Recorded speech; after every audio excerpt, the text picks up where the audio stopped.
Narito ang ulo ng mga balita sa mga oras na ito. Sunog apog pumping station sa Tondo, Maynila na hindi nagamit ng 6 na taon, balik operasyon na bilang pangontra sa baha. Bilang ng mga nasagip mula sa gumuhong gusali sa Angeles, Pampanga, nasa 26 na.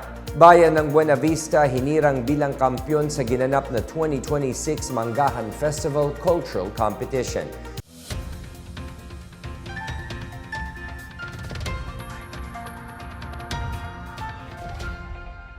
Ako si William Theo para sa PNA Headlines. Balik operasyon na ang sunog apog pumping station sa Tondo, Maynila matapos ipakumpuni sa utos ni Pangulong Ferdinand R. Marcos Jr. bilang panlaban sa baha sa Metro Manila. Ininspeksyon ng Pangulo ang pasilidad na 6 na taong hindi nagamit mula nang ipatayo ito noong taong 2020. Ayon kay Marcos, dumaan sa malawakang rehabilitation ang pumping station simula noong November matapos ireklamo ng mga tao.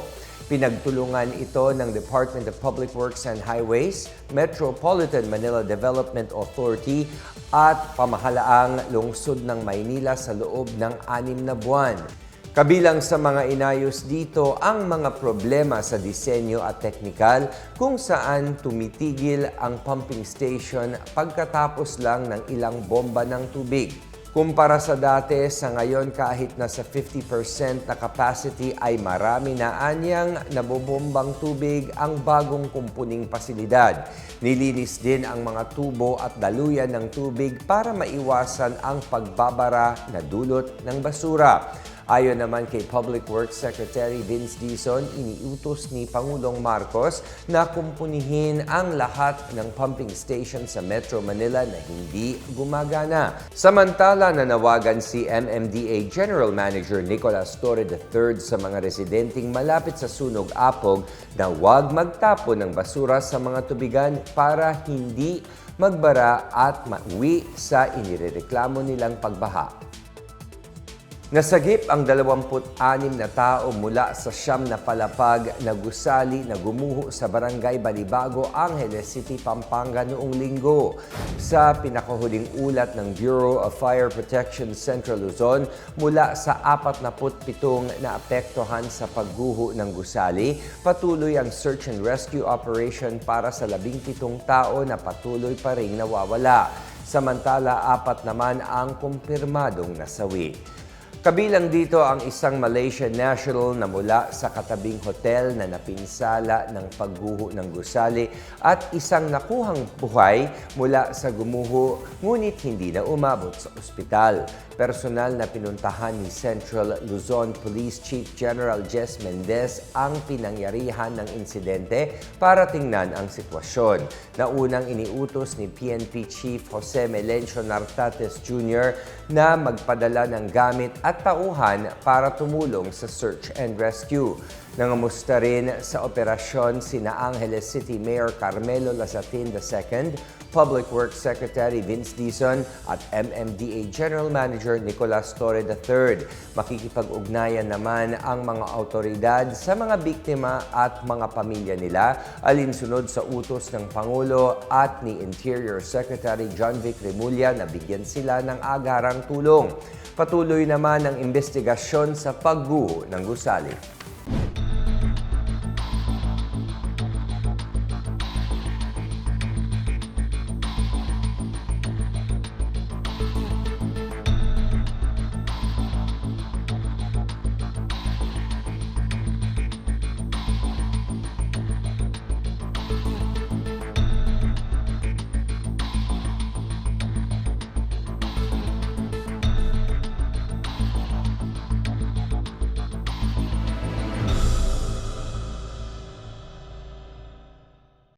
Hinirang na kampyon ang Hubon Palayag mula sa bayan ng Buena Vista sa ginanap na cultural competition sa 2026 Manggahan Festival noong Linggo ng gabi.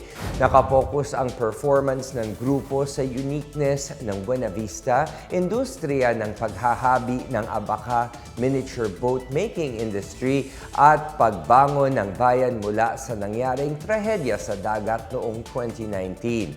Naiuwi rin ng Hubon Palayag ang Best in Story Concept, Choreography at Performance Awards. Samantala, kinilala naman ang Hubon Bulantihan mula sa bayan ng Hordan bilang second place at Best in Production Design, habang ang Hubon Balsahan naman sa bayan ng Sibunag ang itinanghal na third place. Umabot ng 1.5 milyon ang nakuhang cash prize ng Palayag, habang 1 milyon naman sa Bulantihan at 0.5 milyon para sa Balsahan.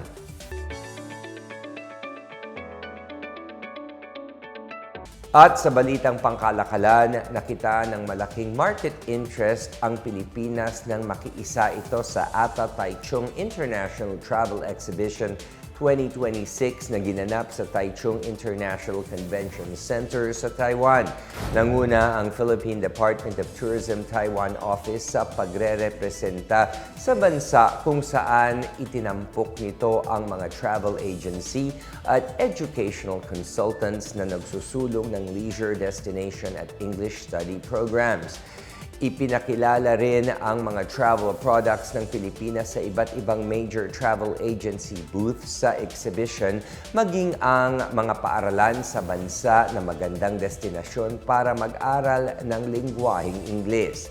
Bukod dito, iba't ibang destinasyon sa bansa ang ibinida sa nasabing event tulad ng Palawan, Cebu, Bohol, Clark at Boracay na suportado ng visa-free entry policy ng Pilipinas para sa mga turistang Taiwanese. Kasama ng ahensya ang mga partner nito gaya ng Yuyuan Travel Service, Elizabeth Travel Services at Philippine Education Consultants Association.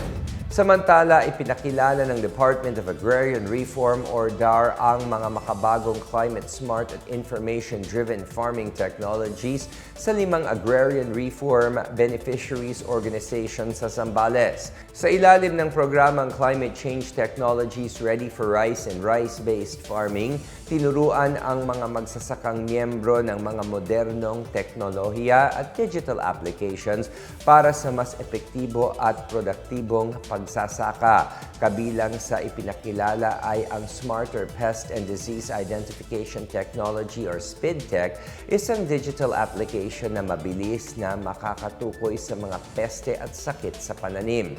Sa pamamagitan naman ng online platform na Pinoy Rice Knowledge Bank, ipinaliwanag sa kanila ang kahalagahan ng paggamit ng kalidad na binhi para mapataas ang ani ng hanggang 10%.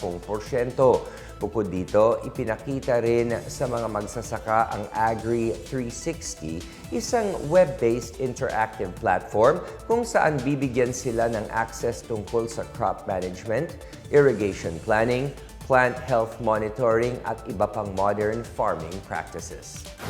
At yan ang pinakabago at pinakamainit na balita sa mga oras na ito, hatid sa inyo ng PNA Headlines. Para sa iba pang mga balita at impormasyon, bisitahin lamang ang aming website pna.gov.ph o ang aming Facebook at X account na Philippine News Agency.